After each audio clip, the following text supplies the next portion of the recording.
Hello and welcome back to hafnar.blabla, the preeminent podcast coming out of Hafnar House, the creative artistic community in downtown Reykjavik. My name is Josie Gatens. I am your host for, well, it's actually 2 in the afternoon, but we've gone for the after dark vibe today. It's actually too bright outside, and our producer Hafnar says we're not allowed to see daylight because we might get enough vitamin D and be difficult to manage. I'm really lucky to be joined by José Luis, aka Andervel.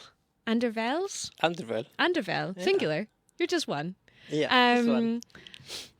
Multi-instrumentalist, curator, general wonderful creative human being. Welcome to the podcast. Thank you so much. Would you like to be Jose or would you like to be Andervel? No, let's go with Jose. Jose. Thank you so much for having me. Oh, it's so wonderful to have you here. Our names are not the same, but frequently, I mean, last week someone came up to me in the wasabi room in our kind of canteen and was like, "I need to borrow a mic from you," and I was like, I'm own like 2, but I didn't know anybody knew that. But thank you. And they were like, yeah, look at this message.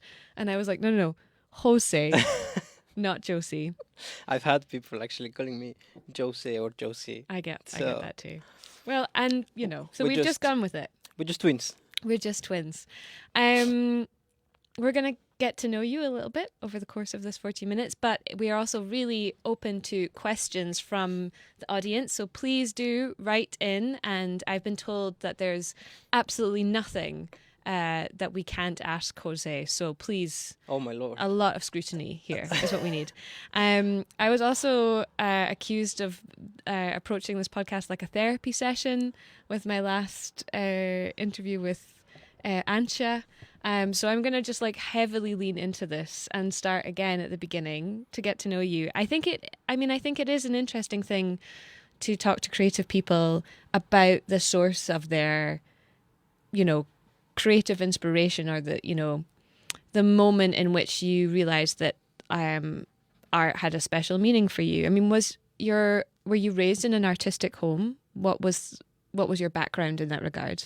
I was actually. My mom and dad are people that consume a lot of art in general and music. So I would say that my first music teachings were through my parents and the things that they were listening at home. And my grandpa is a retired opera singer, so that was present all the time since I was little. And that's from my dad's side, and from my mother's side there is also singers and visual artists. So I was raised in an artistic family.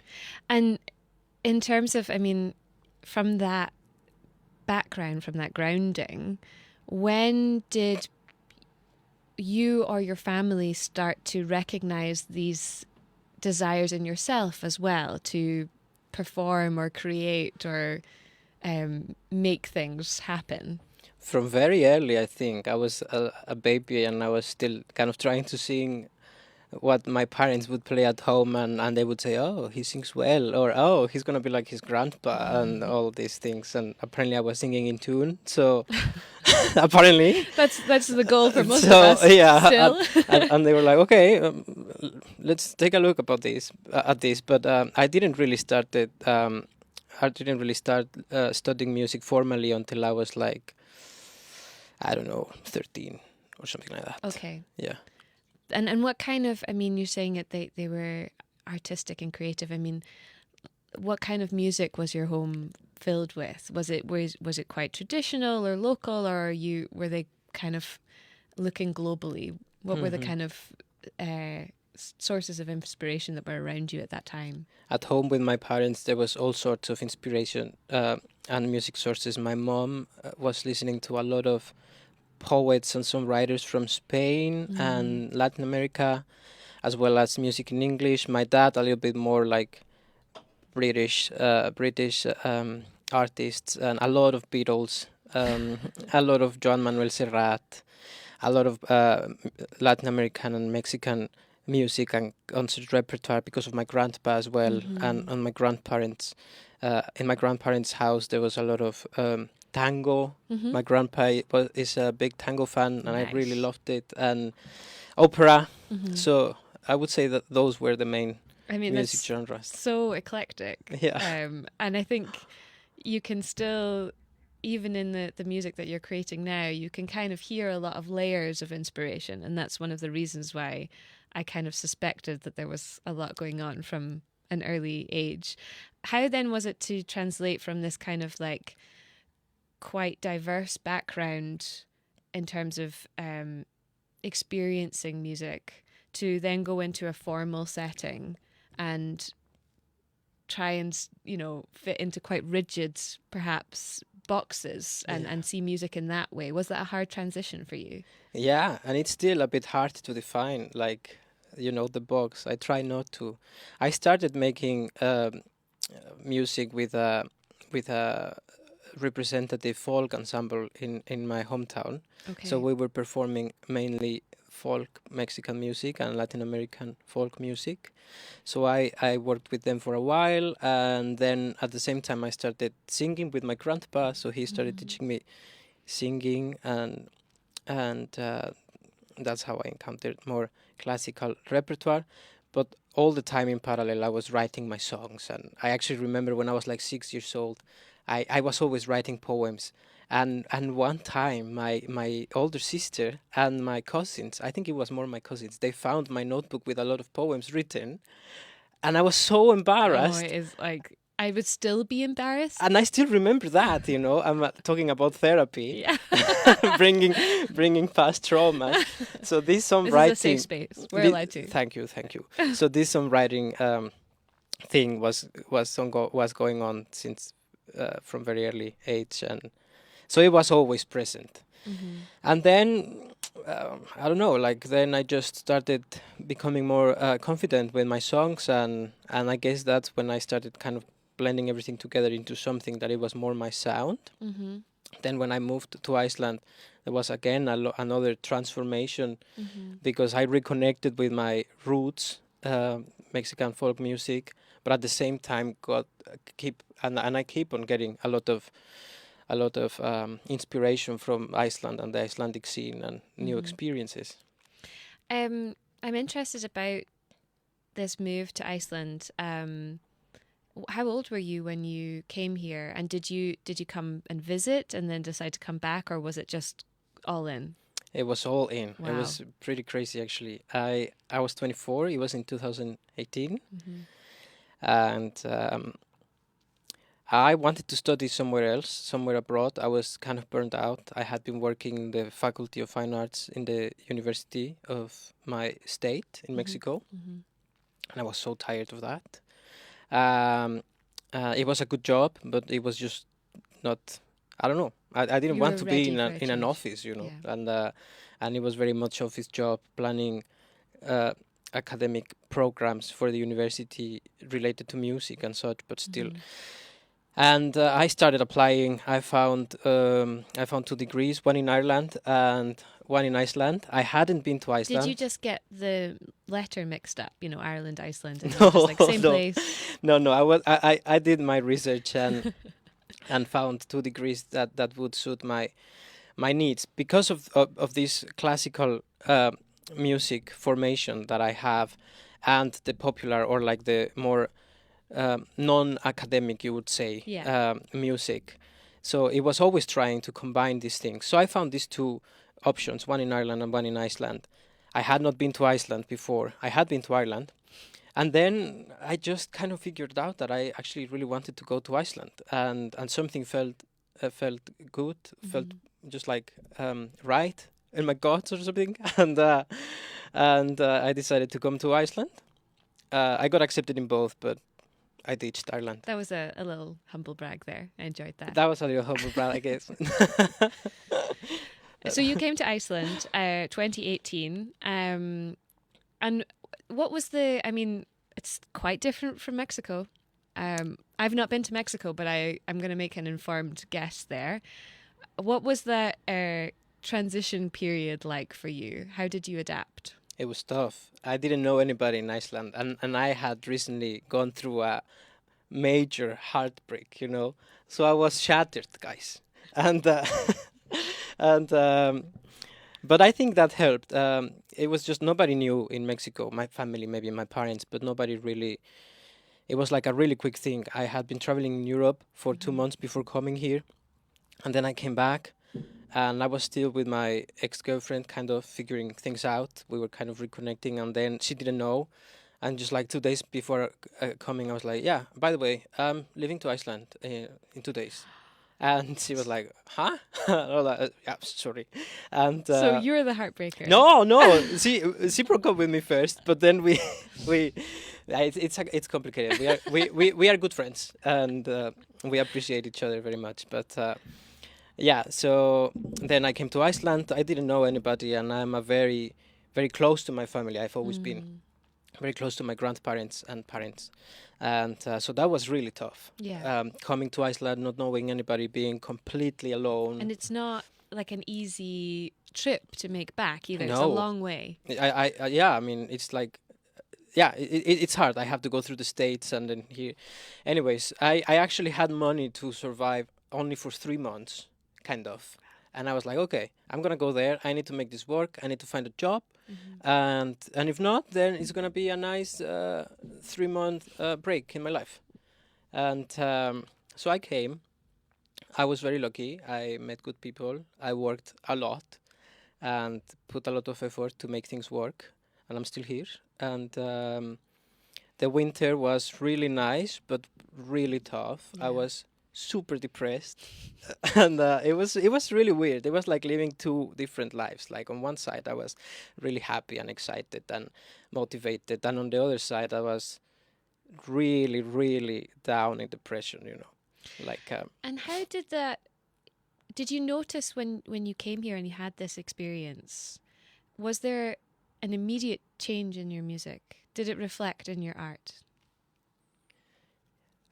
maybe not immediate, like, but yeah, it did. Yeah, I started getting more into production, so there was a kind of like an evolution in sound, and I got more tools to convey my messages through sound. Mm-hmm. So that's one thing.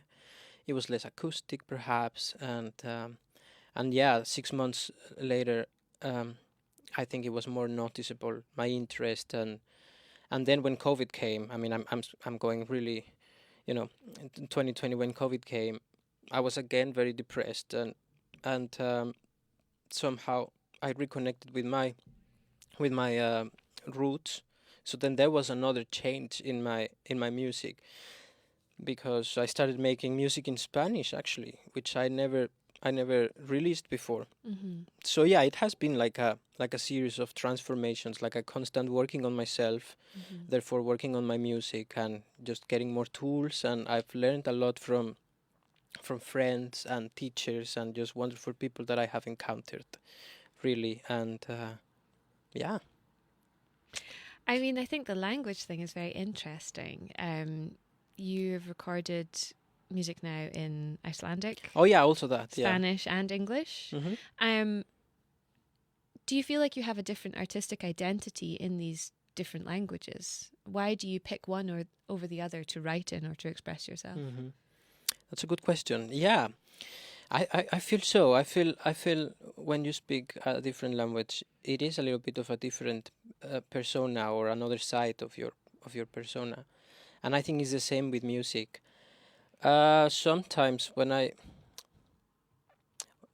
wait, the question is again. I'm just wondering how writing in these different languages kind of allows you to express different Yeah, parts of your personality, perhaps, or maybe they represent different yeah. elements of you. I think it's kind of different approaches. Like my Icelandic is still a little bit limited, even though I really like it. I think I'm not yet. I'm not at the point that I can actually like use it uh, with the domain of it. With like, like Spanish is my mother tongue. Mm-hmm. So normally when I write in Spanish, it's a little bit deeper, a little bit more poetic, in a more perhaps complex way. Mm-hmm. When I write in English, it has become better, but it used to be kind of like more straightforward, more like concrete, and yeah, I think that each language has its possibilities and its differences. If that makes sense. Yeah, I mean, I think I'm always interested in how we use these different elements to express creativity. And language is such an important tool, especially in any form of art that involves some kind of storytelling, which is more than you'd think. It also includes visual arts as well, from my perspective. But language, I think, just because we're so used to using it in such a practical way every day, I think often gets overlooked. We make assumptions about what language people would write in and why, and don't kind of take into consideration that in and of itself is a creative choice. And I was really interested by you as an immigrant writing in Icelandic because I think for many of us who have chosen to make Iceland our home, we have a complex relationship with Icelandic. As a language, it's often used as a tool against us as much as it is a tool for us to make ourselves more assimilated or more part of a community.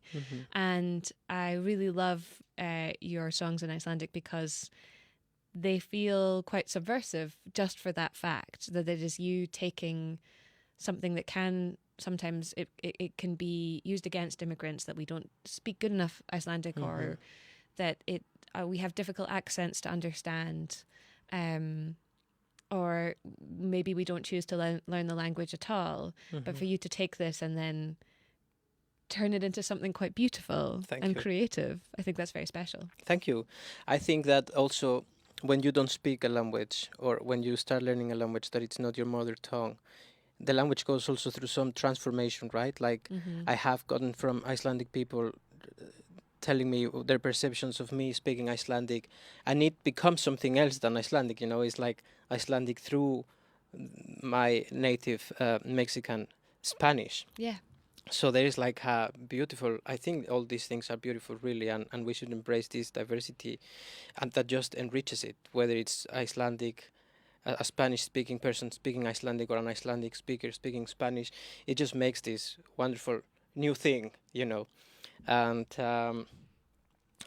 yeah, definitely the learning Icelandic, it has been a challenge, and I think for immigrants it tends to be very, very hard, especially when you are not from the European Union, because in order to be here you have to go through a lot of struggle, and to keep yourself here most of the times you have to be working at the same time and in school, because otherwise you're not allowed to be here, and there is just so much happening in your life that you actually don't have time to go, or money, to go to an Icelandic class, to learn Icelandic, no matter how much you want to, right? So that was my case. I've been wanting to learn Icelandic for like forever. I'm a language person and I respect and love this place, So I want to learn fluent Icelandic, but for the most of the years that I have been here, I have been studying and struggling with immigration office.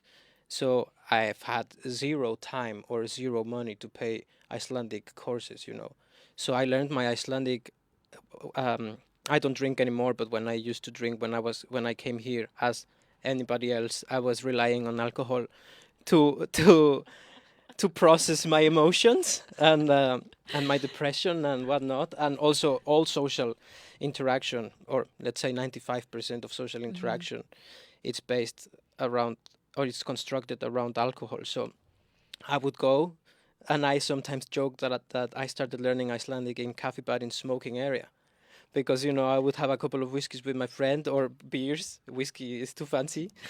It was just I don't know. And then I would come out to the smoking area and find a bunch of drunk people and me a little bit more, feeling a bit more brave, and then start joking that I can speak Icelandic, I guess that helped, and no, maybe, I don't know. I mean, it's not the worst thing I've heard that's come out of the cafe bar and smoking area, so I think you're all right. Yeah. But I guess that I also try to not take no's for answer, kind of. Like if I want something, I really just like work my ass off to make it happen, Yeah. So it's just like, I don't know how, but we will find ways to make it happen. So I'm still in that process, learning Icelandic. And yeah, you too. We are in this together. And Yeah. No, and I think, I mean, I don't think there's a single person who knows you who wouldn't use hardworking to describe you. And I also, you're touching also on some elements about coming here and collaboration, which is so important for being creative and obviously for Hafnar House as an entity. But before we dive into that, it's time for the secret question Ooh. box. Let's see. So you are gonna pick a card out of this box. I have not seen them. I don't know what they are. I'm And nervous, then guys. you should be. And then you're gonna give it to me, and I will read it to you and ask you the question. Okay, guys, pray for me. If you believe in any kind of God, Oh, I can't get the lid back on the box, so you have to pray for me as well. pray for Josie. Oh, and I'm not meant to show the back because it's got a sticker on it. Sorry, Lenny. Okay. This is a great question for you. At a party, you will find me. Ha, okay. At a party, you will find me. I don't go to parties anymore. No. Okay. But you're always at gigs, you're around, I can think of where, but I'm not going to answer for you. Let me think. At a party or you will find me. Lately, you will find me behind the desk at Menki, for Yes. example. Or. Yeah. I feel like every time I see you in a late night, and which is we're representing late night social situation, you are in a corner with about 5 people gathered round you, and you are full flow conversation, gesticulating wildly, and whilst multiple other people kind of like go past and then kind of get pulled into your gravitational wave. And you're yeah. I see. There's just you're always holding host. That's you at a Wow. party. Thank you. That's definitely better than what I was thinking of. No, I mean, I think it goes without saying as well. I mean, with that example, but like you are a very social person, and you've obviously managed to make a lot of really fantastic links here in Iceland for your creativity. And you've worked with quite a few people on your music as well. I mean, tell me a little bit about your approach to collaboration and working with people and how that makes your music what it is. Yeah, I think I have been very lucky to find, as I said, really wonderful people and great community. And since for the last year or something, mostly has happened in Hafnar House, which has been a blessing, really, for everybody, I think. I like collaboration a lot. I think that I approach collaboration really thirsty to learn from people. I get really like I have like, how can I say it? I tend to look up uh, at a lot of people. So I'm just like, wow, this person is so cool. I wish I can learn from this person. I wish I could approach this person. So then I'm just going like, hi, I think you're so wonderful, and I would like to learn from you. Or that's basically the message. Sometimes phrased in different ways. And I studied here also when I came. So. I met some teachers and I came with this idea of, oh yeah, it's my teacher, right? Like I respect my teacher and I can learn from my teacher so much, which not that Icelandic people don't have it, but the relationships are a bit different. So I guess I always approach collaboration with this idea, with the idea that this person has something to teach, and I'm just lucky to be encountering that person to learn from them. And in music, particularly, I think that the more the merrier. Like I can do certain things, and then somebody comes and just elaborates on that, and it's much better than it was, So yeah, school helped, and maybe because I'm from Mexico, and I don't know, we are in Mexico. We are very warm and welcoming, and I don't know. I think it's nice to be it's good to try to be nice to people. You know, we should all try to be nice to each other. I am pro that message. Yeah. That's an official hafnar.blabla message from now on. And also something I'm very interested in my work, or through my work, is to find kinder ways to relate to each other. I have had the luck to work with a lot of poets, especially two poet friends. One is Angela Rawlings, and the other one is Rika Scheffler from Germany. And they have been really, really nice and really, um, really positive in my experience. And we share this, like just like, okay, how can we find better ways, tender ways, kinder ways to relate to each other? That since I came to Iceland, I've had the chance to look at the place I come from, at Mexico, and kind of evaluate it from an outer side perspective and see, okay, this is not working. I don't want this. I don't want to drag this. I don't like the male role, and I've been working to kind of like get rid of that, really, like these gender roles, this toxic masculinity that even though I was so lucky to be raised by my mother and father that are very kind people, but my mom and my sister, so really amongst women. Yeah. And my mom really kind of took special care of that, but still I was raised in this society that has these flaws. Absolutely. So you come to a place and you start realizing like, hey, actually I'm carrying some of these. I don't want it. And then it is our responsibility to work on that. And so that is also something that I really care for, and that I've been trying hard to kind of like get rid of. Yeah. It's tough. Therapy, guys. Therapy. Not this. I mean, this is counts as therapy, but not to your union. So yeah. I mean, a lot of I would say your music is also a kind of therapy. I think that creating is a kind of therapy. It is for me anyway. And it is very emotional, very expressive. You've just released a new single. Yeah. Congratulations. Thank you. It's called Hues. And I think if all is well on the technical side, we can get a little clip of that now.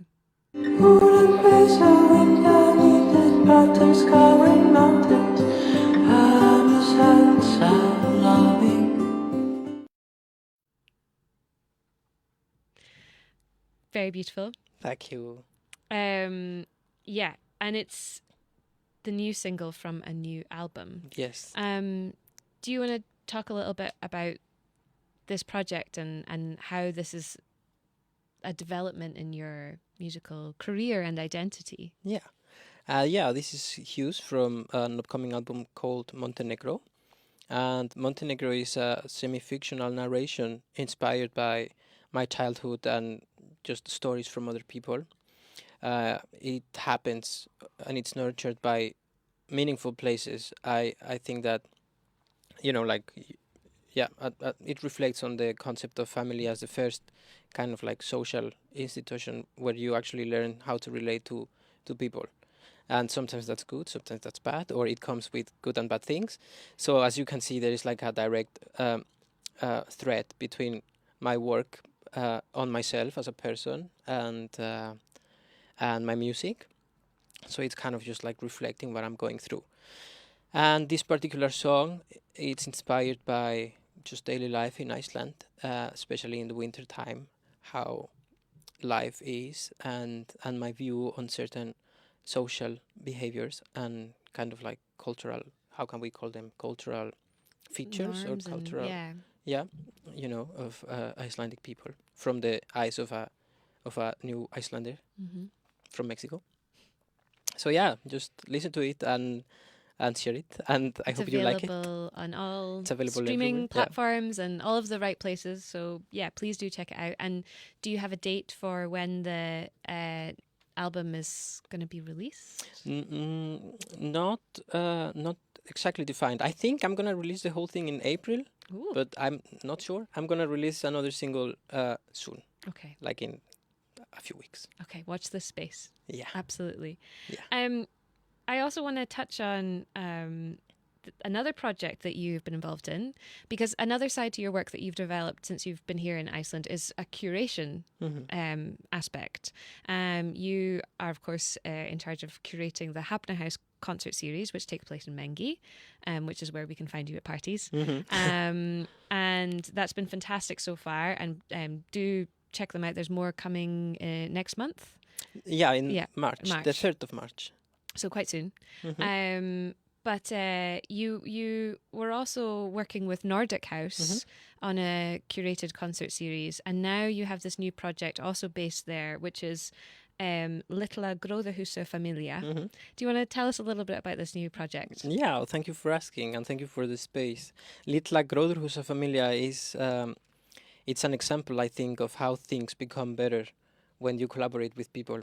It's an idea that started after I curated a picnic concert series. I was invited to do that last year for the Nordic House, and I just really liked the space, and people were really excited and asking if there would be more happening there.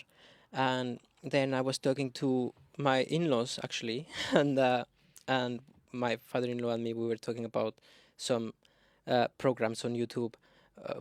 Interview talk shows and stuff like that, and I was like, hey, it would be so great to have something like that in a greenhouse. So that's kind of like where the idea came from. And then I invited more people. I talked to Agnar, and Hafnar House has like a big role here because, you know, like I have been spending most of my time in Hafnar House for the last year or so, and it's just so nice people around, and everybody's doing really cool stuff. So you just walk to the next room and you are blown by something that someone is doing that you're like, wow, you know, that otherwise you wouldn't have encountered. So that happened. I met Agnar. He's a visual designer, graphic designer, and I told him about this project. I was like, hey, I need a logo, and could you help me? And then he really liked the project, and we started working together, and then we talked to another person. So now it is formed by Agnar Stefánsson, Martina from the library, City Library, which is also another institution that I have collaborated with. Sigrun Hanna, she's a friend of mine. She's also a visual designer. Patrick Onkovic, also in the house. And Vinjar Eilnes Petersen, who is also in the house. He's a dear friend from the Faroe Islands, and we shared studio together.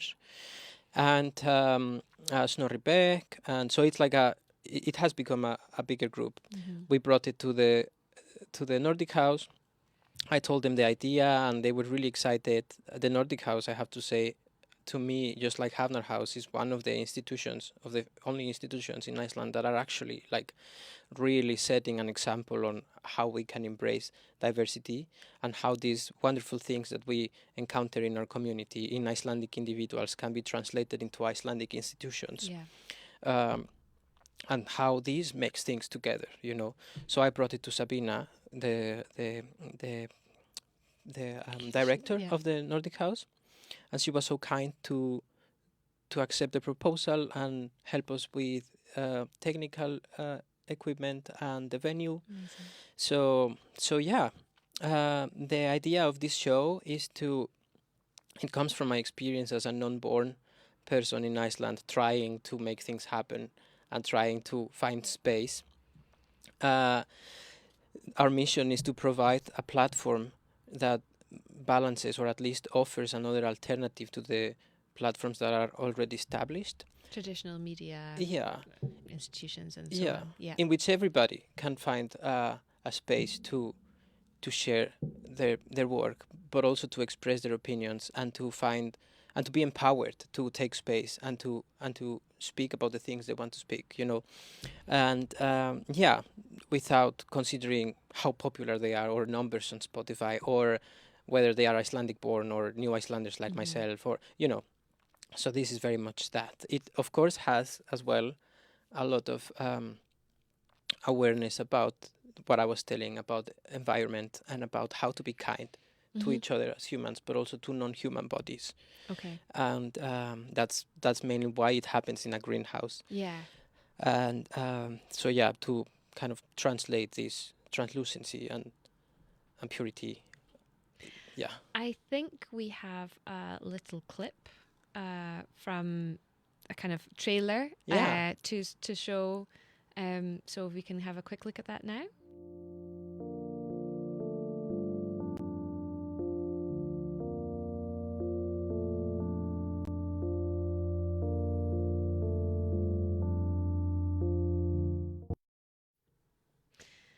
also, you can be found on Instagram if people want to follow for updates. Is that the best place to follow you for now? Are you on Facebook as well?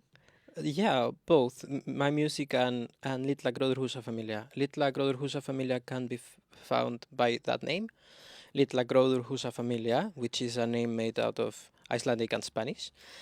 So yeah, or Gróðurhúsa Familia, just in for the Instagram username, Instagram, Facebook, and yeah, please follow us. This is a project very much focused on community, and that's what we want to do. Yeah, that's fantastic. Do we have any questions from the audience, or can I just keep bothering Jose? Okay. I want to wind up before we go on to a little bit of news about what's going on in Hafnar House. In terms of, you've been in Iceland for a while now, and it's obviously you've it's not just become your home, but you've made it your home. You've touched a little bit on some of the challenges of that, but what things at the moment make you hopeful, and what do you think a goal is for our creative and artistic life here for hopefully everyone? Hafnar House makes me hopeful, really. The people in Hafnar House, it's just a great example of really kind-hearted people, and as well as the people that started this project, and just how it has been growing. That makes me hopeful. It makes Yeah. me hopeful too. Yeah, I mean, it is very complicated time, and I think we really need to find kinder ways to relate to each other and to care for each other. So I guess seeing people caring for others so much, and getting out of their comfort zone to help other people makes me hopeful, even though sometimes that does not translate into world institutions Yeah. or governments. Sadly, that makes me the opposite of hopeful. So it's kind of like a constant, like balancing out. But yeah, I think that just looking into kindness and compassion in people, that reminds us of how things could be, and what we should keep striving for, really. I couldn't agree more. Just before we go, let's talk about a couple of things that are coming up. Obviously, you have the concert series at Mengi that we've just discussed. Who is next on the bill? Yeah, next is Magnus Johan. He is performing Wonderful. on the 3rd of March. And then Ulfur Eldjárn is performing on the 8th of March. And then Ásgeir Ásgeirsson is performing on the 15th of March. Then we have a special concert with Dominic, who is in the house as well. He is performing on the 21st of March. And then after that, Tom from the house is performing, I think, the week after that. That is to be confirmed. That's still a lot of. That is a lot of shows. March is covered. Yeah, March is covered. So the same with Mengi. This is a collaboration that started just between institutions to help each other out. Yeah. We needed a venue. Mengi also could benefit from someone helping them, and I think that's another thing. These places that do so much for our community and our scene, I feel like it's a little bit like our responsibility to support them. Absolutely. My parents always said, use it or lose it. Yeah, exactly. So we have to show up. Yeah, we need to show up. This is a non-profit initiative, so let's just show support. And it has been great so far. Like, a lot of people have been showing up, and it really feels this. You can really feel this vibe of community, which that's very inspiring. It's so special. It's very inspiring. Yeah. So let's just keep on doing that and keeping our venues alive. Power to that. You can find all of the information about these on Facebook if you follow the Hafnar House page, and we put up all the events, so you can come and check them out and see José Luis behind the bar and giving you a big smile, also. And Renee and all of our wonderful people. There's also the Hafnar House shop is still running, and today until 5, so you have to run, but you should go. We're having headshots and live drawn portraits from Patrick, who you mentioned, and Ástríður. It's going to be amazing. Definitely go and check that out. And they are trying to do things in that space every Thursday. So Again, follow on Facebook and keep checking what they're doing out as well. José Luis, thank you so much for coming and joining. It was really lovely to hear about your inspiration, and yeah, you've made me feel very hopeful about kindness and what we can all do and learn from each other. We'll be back in your feeds again next Thursday. I won't personally be here, but there'll be someone exciting, and that's all for now. Thank you so much for having me. Goodbye.